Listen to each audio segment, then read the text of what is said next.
उस तक में आपने इसको लिखा है, इसकी क्या वजह है? ये कि खानकाह तरबियत का इदारा है और बड़ा अहम इदारा है।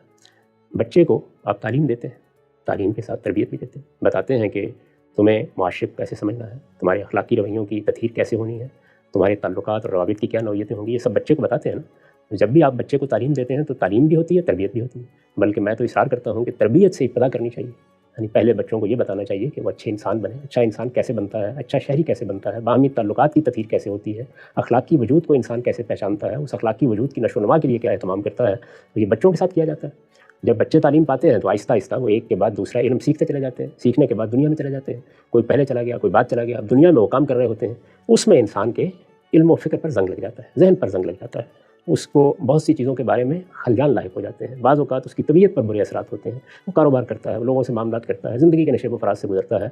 उसमें ये ज़रूरी है कि उसके लिए फिर रिफ़्रेश करने का एहतमाम किया जाए। यही मामला दुनिया के सारे इदारे करते हैं। आप देखते हैं कि हमारे यहाँ लोग मुंतखब हो जाते हैं, बाज़ शोबों में चले जाते हैं, तो उनको फिर कुछ दिन के लिए बुलाया जाता है। वो आएँ और आकर अपना इल्म ताज़ा कर लें, अपना फ़िक्र ताज़ा कर लें, अपने अमली मामलात में कुछ नज़म पैदा कर लें, कुछ एक मरतबा फिर सीख लें कि डिसिप्लिन के साथ ज़िंदगी कैसे बसर करनी है। आपकी ब्यूरोक्रेसी के लिए ये तमाम करना पड़ता है। इसी तरह से मुख्तलिफ़ कंपनियाँ, मुख्तलिफ़ इल्मी फ़िक्री इदारे तो एक तरफ, जो सनती नौइयत के इदारे हैं वो भी ये एहतमाम करते रहते हैं।